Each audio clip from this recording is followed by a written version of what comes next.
안녕하세요. 초기 머신러닝 스타트업에서 개발자로 일했던 경험을 소개드리고 싶은 김준홍이라고 합니다. 네, 그 발표를 준비하게 된 계기는 이제 영국으로 왔을 때 제가 이제 도움을 받긴 했지만 도움을 받긴 했지만 모든 경우의 수나 뭐 그런 것들을 다 파악하기에는 조금 어려운 점이 있었어요. 그리고 이제 영국에서 구직할 때 제가 힘들었던 점도 있었기 때문에 그런 것들에 있어서 조금 더 도움을 드리고 좀 경험담을 좀 공유해 드리고자 이제 발표를 준비하게 되었어요.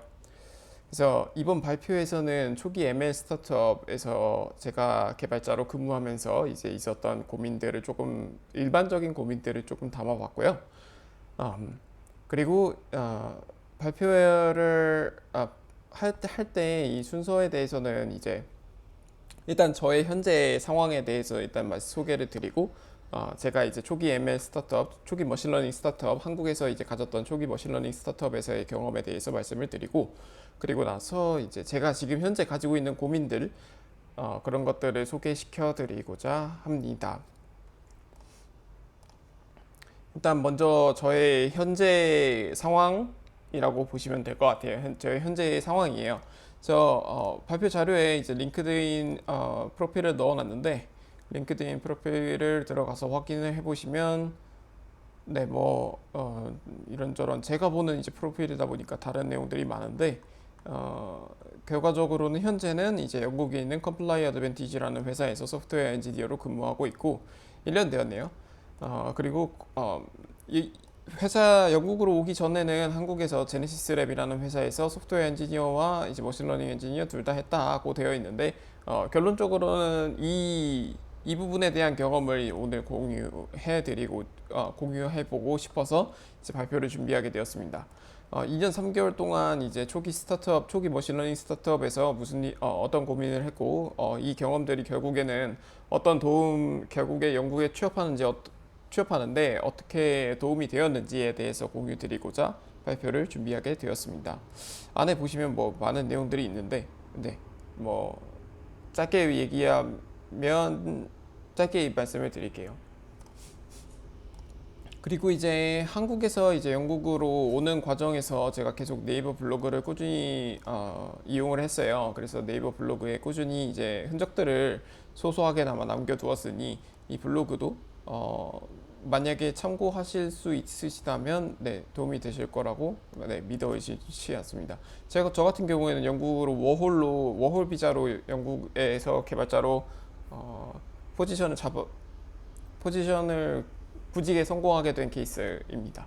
그래서 다시 한번 강조를 드리자면 현재 저는 컴플라이 어드밴티지라는 회사에서 자금 세탁 방지 기술을 개발에 이제 힘을 보태고 있는 사람이고 이제 컴플라이 어드밴티지는 좀 굵직한 것만 하나 꼽으면 작년이죠. 네, 작년 5월에 골드만삭스로부터 7천만 달러 시리즈 C 투자를 받은 음, 레그테크와 핀테크 어딘가에 있는 회사입니다. 제가 속해 있는 팀은 이제 뉴스 기사들을 가져와서 뉴스 기사들 쪽에서 나쁜 사람들을 찾아내는 네, 되게 일반적으로 말씀드리면 그런 일을 하고 있습니다. 그래서 이 발표 슬라이드에서는 이제 방금 이제 현재 저의 포지션에 대해서 말씀을 드렸는데요. 제가 이 포지션에 오게 되기까지 이제 과거에 어떤 롤에 있었고 어떤 초기 스타트업에서 근무를 했는지는 이제부터 말씀을 드리려고 하고 합니다. 그래서 한국에서 초기 스타트업에 다녔었는데요. 거기서 이제 당연히 개발자로 근무를 했고 이제 그 회사는 이제 10명 내외의 회사였고 제가 합류했을 때는 12명 정도 되는 회사였어요. 초기 스타트업이다 보니까 그렇게 역할이 되게 중요한 주어진 역할은 있었지만 그 주어진 역할보다 주어진 역할을 넘어서는 일들을 많이 했었어야 했고요. 머신러닝 개발자로 들어왔다고 생각을 했지만 뭐 개발도 했었어야 됐고 GPU 서버 관리도 해야 되고 뭐 비즈니스 제안서도 작성했고 뭐 특허 작성에도 조금 관여를 했었고 데모데이에 들어가는 어플리케이션 개발에도 참여를 했었습니다. 그래서 초기 머신러닝 스타트업이 가지고 있는 고민들을 조금 공유를 해보고 싶은데요. 초기 머신러닝 스타트업 같은 경우는 일단 비즈니스 아이디어가 뭔가 하나가 나오고 나면 그 비즈니스 아이디어로부터 머신러닝을 하려면 보통 슈퍼바이즈드 러닝을 사용하는데 슈퍼바이즈드 러닝 같은 경우는 데이터를 확보해야 됩니다. 근데 그 데이터를 어떻게 확보해야 될지 그리고 그 데이터를 확보한 데이터를 어떻게 어노테이션을 할지 라벨링을 할지 그런 부분들에 대한 고민이 필요하고요. 그렇게 그 데이터를 양질의 데이터를 확보하고 나면 그 다음에 이제 머신러닝 모델을 만들고 배포를 하고 그런 사이클을 계속 거치게 되는데 머신러닝 모델을 만들 때에도 음, 좀 고민이 필요하기 때문에 이제 자문을 받거나 뭐 그런 식으로 이제 풀어나가는 모습을 확인할 수 있었고 이렇게 해서 비즈니스 아이디어 1이 이제 탄생을 하고 이제 POC 단계를 거치고 실제 환경에 실제 업무 환경에 배포되고 나면 스타트업이다 보니까 사업 확장이나 뭐 그런 부분들을 생각하지 않을 수 없는데 어, 비즈니스 아이디어 2를 비즈니스 아이디어 1과 연관된 혹은 시너지를 가져올 수 있는 비즈니스 아이디어 2를 이제 새로 발굴을 해서 이제 이 비즈니스 아이디어 2를 가지고 똑같은 일을 반복하게 됩니다. 데이터 확보하고 머신러닝 모델 만들고 머신러닝 모델 만들어서 배포하고 이 과정을 계속 반복하게 되더라고요. 제가 이야기할 수 있는 부분은 제가 경험했던 부분에 국한되는 것이기 때문에 아마 이게 일반적인 모습은 아닐 수도 있는데 제가 봤을 때 제 경험 안에서 말씀드릴 수 있는 거는 이런 과정을 거치게 된다입니다. 그리고 현재 지금 영국에서 현재 제가 지금 영국에서 일을 하고 있는 스타트업도 이제 똑같이 이런 과정을 거치고 있는데 그 도메인이 조금 다를 뿐입니다. 데이터 도메인이 조금 다를 뿐이고 다만 도메인이 조금 다르고 조금 더 규모가 있고 이제 조금 더 파이프라인 조금 더 잘 갖춰져 있다고 해야 될까요? 네, 그런 느낌이 많이 있는 지금 상황입니다. 그래서 특히 데이터를 확보하는 부분에 대해서 신경을 많이 쓸 수밖에 없었는데 왜냐하면 이제 그 데이터를 어떤 사람에게 라벨링을 맡길지 어떤 식으로 그라운드 트루스 데이터를 고품질로 유지를 할지에 대한 신경을 굉장히 많이 썼고 데이터 유출이나 그런 문제 또한 저희에게 제가 재직했던 회사 입장에서는 굉장히 중요한 질문이었어요. 그래서 그런 부분들을 감당하기 위해서 이제 뭐 윈도우즈 폼 어플리케이션으로 이제 다시 또 데이터 라벨링 툴을 만든다거나 이제 뭐 과거에 이미 어노테이션 된 데이터를 다시 현재에 다시 넣어서 과거와 현재 사이에 무슨 차이가 있는지 확인하려고 한다든가 뭐 그런 일들을 통해서 라벨링 하시는 분들이 잘하고 있음을 증명하려고 이제 고객들을 선택하는 방법으로 쓰곤 했었습니다. 그래서 초기 스타트업에서의 경험은 매 순간이 정말 POC, 프로프 오브 컨셉이었는데요. 그때 그 초기 스타트업이 하고 있었던 비즈니스가 채용 쪽 비즈니스다 보니까 회사마다 이제 다른 요구사항들이 나옵니다. 회사마다 다른 요구사항들을 대응하기 위해서 이제 가끔은, 혹은 이제 회사의 높은 사람들에게 보고하는 보고서에 들어가는 컨텐츠를 작성하기 위해서 조금 힘을 보탰던 시간들도 있었고 혹은 이제 회사에서 그 채용 관련된 것들을 하다 보니까 그런 오퍼레이션에 들어가는 것도 좀 많이 담당해서 손이 부족해서 많이 담당해서 하기도 했었고요. 그래서 그렇게 일단 프루프 오브 컨셉이다 보니까 되는 것이 중요했었던 순간들이 대부분이었고 그 되는 것이 중요한 이후에 이제 잘 해내야 된다는 시선이 오니까 이제 그 부분에 있어서 그 문제를 해결하려고 어, 자문을 받아서 머신러닝 모델을 개발한다던가 뭐 그런 일들을 같이 했었고 뭐 때로는 자문이 되게 잘 들어맞았던 적도 있었고 아닌 적도 있긴 했지만 그래도 대체로는 잘 들어맞아서 잘 흘러가고는 좋은 관계로 흘러가고는 있었습니다. 그래서 그 좀 구체적인 순간들을 조금 꼽아보자면 좀 예를 들면 이런 것들이 스쳐 지나갔던 일들 중에 하나였어요. 뭐 얼굴 이미지로 미성년자인지 아닌지 판독하기, 혹은 인베디드 보드에 컴프레스드 된 머신러닝 모델 집어넣기. 뭐 때로는 텐서플로우 소스 코드 자체를 이제 빌드해서 모델을 만들어야 되는 상황도 있었고, MFC C++ 코드를 수정해야 되는 일도 있었습니다. 그럼 뭐 안드로이드 앱을 만들고 장고로 서빙하는 것도 이제 도움을 받아서 했어야 되는 순간들이었던 것 같아요.